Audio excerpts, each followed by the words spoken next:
Hi, Soul Tribe. Juliana Sauber, Isabella Awakening.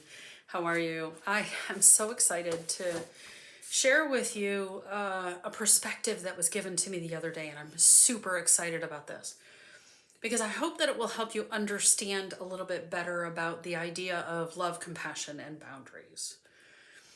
So, we're told to love our neighbors as we love ourselves. And we all know that other human beings can be difficult to love sometimes. They can really challenge us. They can trigger us. They can grate our nerves. There's so many reasons why, we'll be challenged by an individual.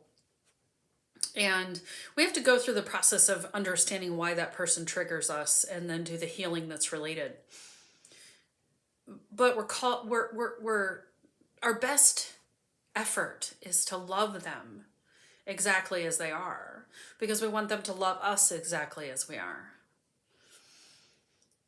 But here's I don't want to say but, however, here is the asterisk that I'll put on this one. And the asterisk is, we don't love them so much that we allow any behavior to happen. We allow them to treat us any way that they want to treat us. So we have to be able to set boundaries, which in our intellectual, compartmentalized, action-oriented brain, we go, I don't know how that reconciles. It doesn't compute. Love and boundaries doesn't compute. Especially at first, because we go, wait a second, I'm supposed to love them no matter what, but then I'm supposed to tell them no at the same time. Like, how does that make any sense? And it can be difficult, right? I don't know how that doesn't, when I first heard true compassion is to love a person no matter what, I went, I don't know how I can do that. I'm a human being with intellect and judgment and perception, and I wear a set of glasses that says certain things are okay and certain things aren't okay in my world and in my perception and my boundaries, and I go, I don't know how to reconcile that. So I was working with a client the other day, and this concept popped into my head that I hope will help you with this. It proved to be very beneficial for my client. So I decided to draw you a little picture. So here's the picture. I want you to picture a human being as their energy field, not as the quote unquote what we call physical matter, because the physical matter emanates from the energetics. So it emanates from the soul, or the spark from the creator is the soul, right? So the creator went, like, I always see seeds. So I do a lot of gardening, and I see like a bean seed, right? And I see this bean seed that's glowing with golden light. That is our piece of creation. We, as a piece of creation, are this seed. So seeds have the infinite potential of what they are intended for, right? So an acorn becomes an oak tree, a bean seed becomes a bean pod with more beans. One of those helicopter-y things becomes a maple tree, etc. So we have seeds for all these different things, and a seed, little tiny seed, itty bitty, like lettuce seeds, mustard seeds, little tiny itty bitty things, contain all the information to be the plant and then ultimately the fruit. So if you think about think about yourself as an individual, as a little tiny glowing seed, and the creator kind of dropped you out of the bag. Like, he's got a bag of all these seeds, he or she or it, the creator, no gender, dropped you as a seed out of the bag and planted you on earth, okay? And you grew in your mommy's tummy, and then you were born and you grew up as a person. Now, from the point at which you were planted to the point you're at now, today, a lot has happened. So you brought with you your ancestral emotion and trauma, the baggage. I call them the bricks, right? The ancestral bricks that you carry around. And then you had your own experiences, you made your own decisions, you were taught things, you experienced things, you established survival methodologies, you get triggered by things. Who knows? I mean, the person you thought you absolutely loved when you were 13-year-olds broke up with you and you were devastated. You know, those kinds of things happen. And so we make decisions about life and we embed beliefs in ourselves, and those become our behaviors, our personality, if you will. So I'm going to go back to this diagram. And so I've got trauma here. Okay. I've got behaviors here. I have emotions here, upside down, right? And I have triggers here. So that seed is still here. That's the soul. And just outside of that in the circle is all of these things, right? And you can call this the subconscious if you want. You can call that the subconscious. The thing we talk about that is, you know, under the surface, the 90%. So if I were to take this and draw a circle really close to this one, just above the surface, you might have the conscious mind. That's only 10%. And then overlaid over the top of it, if you will, or actually, yeah, I guess you could see it as overlaid over the top of it is the physical body. Okay. So out of all of these things, this is our behavior and personality that is based on our experiences, our perceptions, our beliefs, the decisions we've made about the safety of the world and how the world is going to treat us. So taking this in context, this is the part you're to love unconditionally. And here's the reason why. Why do you love the soul unconditionally? Because it is the expression of the Creator. It is true, pure love. That's all it is. That is what it is. I say all it is. That's not a small thing. Might be tiny. Big impact.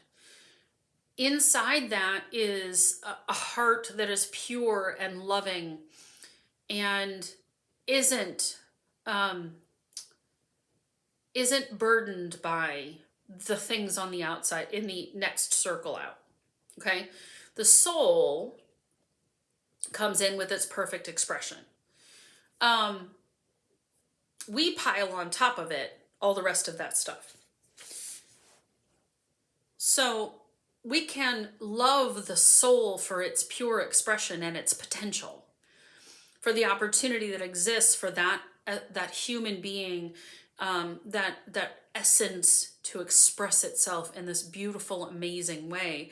And in doing so, we can give grace. We can continue to support to a point.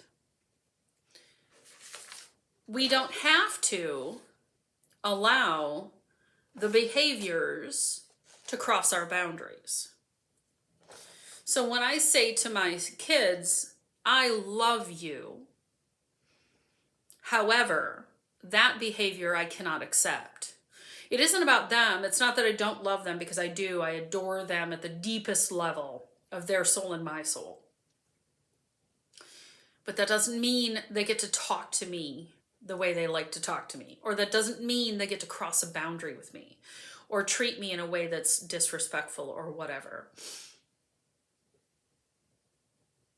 So it allows me to say to them in a manner that's loving and instructive and supportive, but is also a good boundary for me to say, hold the phone. I know that something has got you upset. I don't know that it's me. If it is, I apologize. Help me to understand how I upset you and how I can be better in the future. But let's do this in a manner that you speak to me differently, or you approach me differently, or we set some time and sit down and discuss it. This is true for everyone in your life, okay? I don't care who it is. I don't care if it's your brother, sister, best friend, spouse, mother, father, aunt, uncle, cousin, coworker, pastor, I don't care who this is. I've had to set boundaries with all of those people in my life. And the amazing part is, this is the amazing part, and the part that I love the most about all of this, is those that love and truly care for me began to respect those boundaries. Those that sensed and knew that I truly loved them, we came to a point where our mutual conversations were better and more respectful. That we can enjoy time together without those things triggering problems. Quite a beautiful thing. Now, the flip side of that, the other side of that coin, is there will be people who will not respect your boundaries. There can be a lot of reasons for that. One is maybe they're never going to respect their boundaries, and maybe they're in a position where they can't truly love you in the way that you deserve to be loved. And space is good there. A family member, someone, that you're not going to, if you will, take out of your life, space is good. Because silence helps to reinforce boundaries. And you can do it in a respectful manner. I'm sorry, I can't talk to you until we can have a better conversation. I'm sorry, I can't talk to you until you treat me with respect. I'm sorry, but I can't spend time with you if you're going to be cruel to me. And then you can decide at a later date if things have changed sufficiently enough to where you can be with that person again. I have had those experiences. And the end result is we have a much better relationship. Feels good. Feels really good. I have had people that I set boundaries with that left and never returned. And I love them and bless them on their journey, but I don't need them around me. If they're healthy and respectful, I'm happy to have them around me.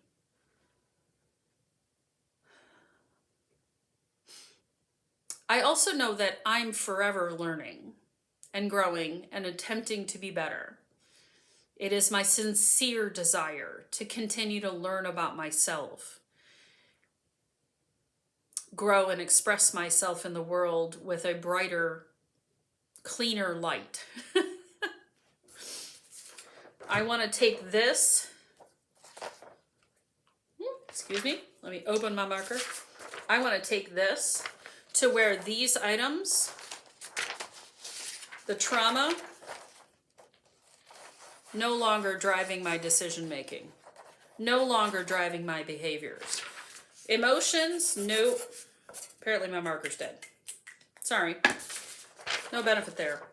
Trauma, no longer deciding how I behave, okay? Triggers, no longer being triggered. The emotions that were bothering me are no longer bothering me. I am free of those things. I can't say I'm perfect. I don't know that I'll ever be perfect. I don't know that I want to be perfect. I'd like to be very good, though.